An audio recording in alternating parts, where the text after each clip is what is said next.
guys.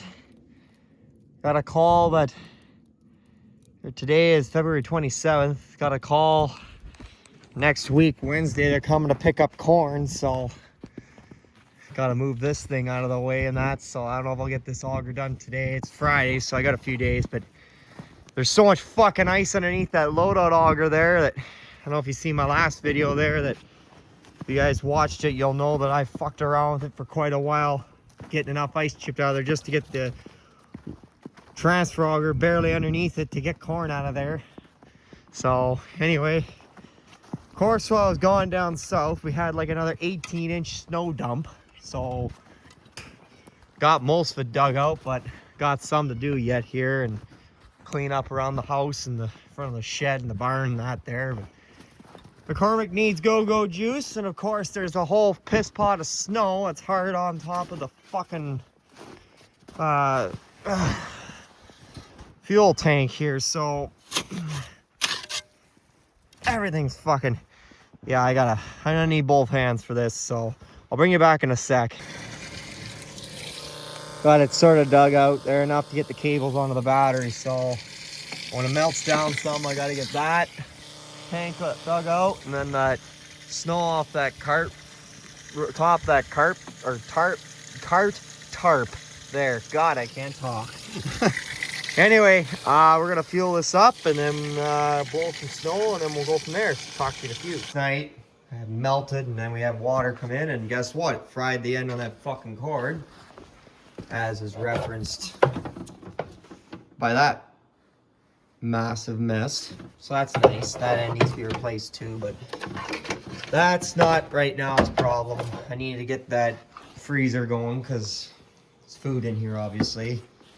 So just grab this cord from the other shed, replace that end, electrical taped it a little bit. Can't go wrong with electrical tape. Everything can be fixed with electrical tape, right? But anyway, I am going to go and check my fire because my parents decided to die last night. The oil one in the house, so that's nice. Right on a weekend when it's gonna be minus 20. Yeah, just amazing. So anyway, gonna go check that, and then we're gonna go hay some cows. It's too cold to really work on tractors or clean out cattle. I was working at the 2090 yesterday and then cleaning it out, and then whoa, there's ice. And then people come, and of course then they want to visit, so they're stuck doing that. So, but it was valuable because I found out a few things that for corn production and stuff. So anyway, I am going to check this, then we're gonna go and feed cows and that. So we'll talk to you in a few. We are out just blowing some snow here out to the cows. Just move my chute so I don't hit the electrical fence. Wouldn't that be a bitch? I'd have to fix my own fucking fence. Anyway, of course the wind's blowing the wrong way, so that's nice. Anyway, and I can't see a fucking thing. I'm gonna put this thing in creeper, I think. Alright, second, what the hell. Alright, put the chute this way. Really snowed in here. Really snowed in here again out here. But it's wet snow too. Like, it's cold. It's -8 right now, but it's wet because it's been freezing and thawing and everything else. So, and that. But anyway, just keep on blowing here. Same old, just moving more fucking snow. Kind of getting sick of it, to be honest. But anyway, I'll keep blowing. I might get to the tractor here later, I don't know. We'll see. Talk to you in a few. That's what's left of the core in there. You can't really push that up anymore. So I just dump it out here and they can snack on it, plus it's in the feeder. So anyway, dug their path out. Like I said, it wasn't as deep as before, but it was that hard, wet heavy snow, so it's harder for them to walk through than if it was like that light powdery stuff. So anyway, you're probably wondering why that tractor's not in the coverall where it should be. Well, I can't remember if I told you guys or not, but the water pump's going on it, so I have to do that. That's not what I recently discovered. Got out of the tractor and I moved it yesterday, and hydraulic oil started coming up underneath the seat. Yep, some hydraulic leak underneath the seat. So that's handy. So I think when it warms up Monday, I'm going to pull, oh God. I'm gonna pull the seat cushion off, like the seat and the backrest. There's 4 bolts that attach to the suspension that I can get at the hydraulic mechanism, and see it's a bit of a tight fit there. But I'm gonna see if I can pull that all apart in there, and then see where maybe just start it for like 2 seconds and see where the leak's coming from. And if I can pinpoint where the leak is, like if they said it's either there's a fitting, a banjo fitting. If any of you guys have had any experience with these things, let me know in the comments and enlighten me on what it could be. But it's either there's a banjo fitting comes up and there's 2 nuts that have come loose and there's leaking there, or seal in the hydraulic shock, which when you go up and down, it's what it bounces, trying to keep you square, I guess, or level, I guess, whatever you call it. And that, so either that or one of the lines is leaking. I don't know. So anyway, maybe I'll show you guys later on here after I'm done. Right now I'm gonna go blow snow there, and then I'm gonna put another bale out there. So, and like I said, my furnace died last night, but he found some parts for me, so he's coming to put it together for me here this morning, or this afternoon, I guess now. So anyway, talk to you in a little while. Got feeding cows done, and yesterday it was warm out. I did some cleaning in here. I didn't get it all done. I gotta do up here yet on the headliner, and then I have to use the cab glass cleaner. But I got this nice, it's vinyl conditioner. I don't know, it was on sale at Home Hardware there. It's cheap, but normally I just use the regular case cab glass cleaner, and holy lick, does this do a good job. Look how shiny that upholstery is. Nice. There's some cobwebs. I got a vacuum up there. I might do a little bit up there, but I might just get some like stuff on a shop towel and just go up there and just kind of wipe it around that. Because it's kind of a pain to squirt up there and not get it into the vents and stuff, but like get some of that shit off of there like that. And then I have to do the windows, but I left this here last night. Of course it got cold, and it's not froze, but it's like gelling, so I'm gonna take it in the house for an hour or so and then come back out here and mess around with it. So I got my furnace guy coming anytime now anyway. So, but yeah, no, it's looking pretty good. We did the cab kit in this thing about 10 years ago, I guess it was 2016, when I put the new radio in here then too. So and that, so, but anywho, I guess we'll keep it on here. We got, I don't know, we got gonna get that done and see where we go from there. So here's the drill in front of us, and then the new to us corn planter that I gonna be putting a whole pile of parts on. So anyway, talk to you in a few minutes. A couple days later, and we are just I don't know, we're moving the auger. We're sitting in there all winter where we would bag corn. We just put the transfer auger there, and then we'd go up and underneath over the hopper that would go over to the bottom of this larger transfer auger. But anyway, since the semi's coming, we are going to need obviously this auger to move around. So zoom out, there we go.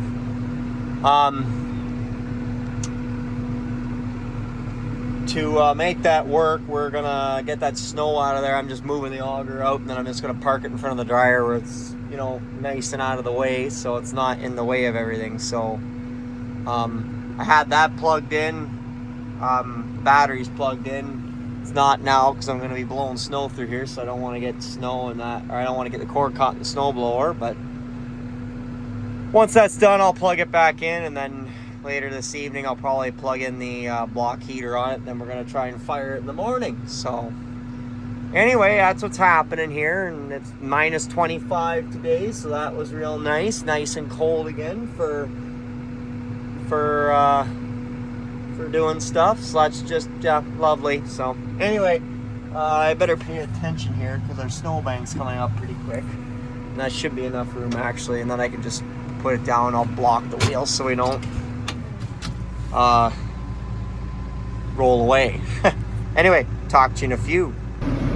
Supposed to be up above zero next 2 or 3 days before the truck comes, so that should melt down the rest of the base there, but got the most part of it blown up and auger out of the way for when the truck comes so you can make the corners. So anyway, I'm gonna go put the bucket back on, and then I gotta grab the portable air compressor because the auger I seen has a tire that's the right tire is a little low on air, and there's a tire on the corn planter. Well, you can't see it from here, but take my word for it. There's a tire on the corn planter that's getting low, and then the ass end tire in the 8010, the one of those tires is getting low too, so I'll do them all at once. So better than dealing with the flat tire, and then you gotta fuck around getting it off. So anyway, I gotta get the bucket hooked up. I'll talk to you in a bit. Here's down a bit. I was just sitting here thinking, it's 5:02. Isn't it nice that it's not dark yet? Right, bud? Right? Yeah, you're a good dog, bud. Yeah, it doesn't get dark till 6:30, 6:45, like pitch black dark. So just working on airing up the tire here. Both these back tires in the 8010 were down, so we're giving them a quick inflation. I already did the corn planter tire. The one corn planter tire on the other side of the drill here was down, and then the one auger tire is down. So anyway, talk to you in a few. Next day, or a couple days later, I got the seat out of the cab. You can see it's leaking more.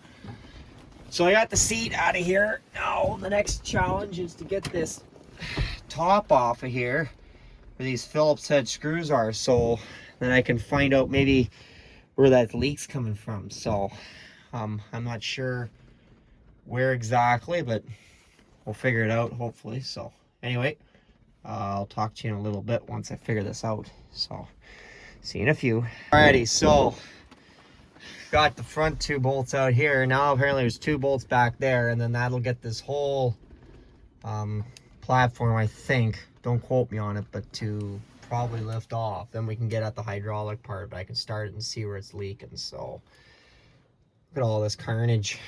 Fuck, is that nice? Anyway, keep at her here. Talk to you in a few. A lot of time has gone by. It's later in the afternoon here now. But I got the seat out of here, as you guys seen, and I'm not sure, I can't remember if I showed you, I got the suspension out, or the part that does a swiveling fore and aft, and you know, that sort of stuff.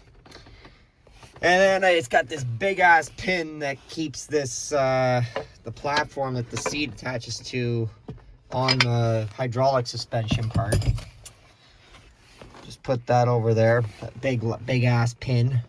These springs I have still on here, so I remember where each one of them hooks on. So this one hooks on to the tab in the front seat, and this one hooks there, front of the seat, and this one here hooks on to where the shock is, and then it just attaches there at that tab.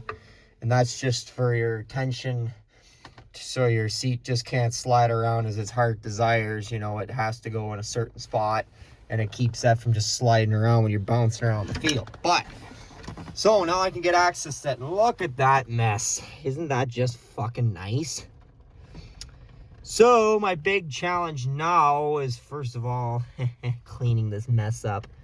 So my understanding, there's 3 lines here. There's a feeder, a return, and then there's I think there's a K-string, if I want to remember saying correctly. I don't know. I gotta look and see. Watched a video online of some guy in the States doing this on a 7110. But he wasn't repairing this. He was ripping this fucking thing out, putting an air ride seat in. And I'd do the same if it wasn't so freaking cheap. So anyway, looks like it's been leaking for a while, and this just started spilling out of the rest of the cab just now. Or it's just leaking a lot and it's just happening now. So either way, pretty gross. Anyway, we're gonna start the tractor here though and see where the leak's coming from. I've got it plugged in. I had to take off, do a few errands in town, but anyway, we're gonna start tractoring to see where she's coming from. So I'll bring it back if I find anything here. I'm gonna clean it up a little bit, so because it's hard to tell with it being so dirty. So talk to you in a few. Running for like 2 or 3 times here, like 4 minutes each time, trying to figure out where the hell the leak's coming from. I did find, if you can see that one line is getting rubbed through, it could be there, but I would have thought there would have been visible oil coming out. The other thing I've kind of thought of is perhaps this cylinder here is fucked and is leaking. The seals in are fucked, which I've heard before, or this is fucked. And from my understanding is if this is fucked, you replace this whole like apparatus. So not this suspension part here, like the arms and everything, but it's this hydraulic apparatus, and you disconnect the hoses and reconnect the hose to the new one. But I would replace that hose anyway, because that hose, it no good no more, or it's gonna be no good, and I'm gonna have to tear this apart again. And I don't want to do that because, okay, I can't take credit for this this joke or this saying. This belongs to good old South Sask farmer there, old Nick himself. So you can go watch his channel. I think the video was he was working on the 860, I think. But the saying is, an engineer will climb over a mountain of virgins to fuck a mechanic. And that is so true. Every mechanic can attest to this. These things are made for people with tiny little fingers. I mean, my fingers aren't that big, but they're not miniature either. So getting in these little tiny holes to undo like little itty bitty nuts with like 2 millimeters of clearance on each side, it's hard. Like 4 hours to take a seat out. Come on, guys. Like, I know some of you might laugh at me, but that's how long it took me. So fuck it. So anyway, I'm going to look online tonight, see what the parts diagram of this is, but I have a feeling this is all one apparatus. It looks like it. I'm going to see what the price tag on this is, because if it might be cheaper just to replace the whole thing. You don't have to worry about the rest of it going in the future then, for a while anyway. So, because standard suspension seat, I'm not putting air ride in because I'm too cheap to do that, and I don't need an air ride seat, to be honest with you. I mean, air ride's nice, but fuck it. But I think a standard suspension seat from Fawcett's was $1,500 or something like that. So it ain't too bad. That's aftermarket too. Case would be like $3,000. So anyway, but plugged her in so she'd start for me. I'm done for the day working on this thing. Power's out for the night. I gotta fix that too. I need a clip for there. It keeps popping off the little ball joint. You cocksucker. There. Pop that back on. Pardon my language. Anyway, it's been a long day. Putting up with idiots. And that, so. There. Anyway, I'm gonna unplug this. And then I gotta go feed cows for the night here. This might be where we're gonna leave you guys, because it's been longer videos and I don't want to make it too long for you guys. So, right, bud? Right? Yeah. But anyway, that's where I'm gonna leave you guys. I'll start the video up maybe tomorrow again. Can't really do anything more with this thing until I get parts. So if I figure I've kind of figured out where the oil is coming from, but not 100%. I might try starting once or twice tomorrow, see what I can do. So, but anyway, leave a comment, subscribe, give a guy a like, all that kind of good shit. Let you guys go there. Talk to you on the flip side. Good enough. All the flags are kind of ripped, but you see the Maple Leafs, that's good enough. Old Canada.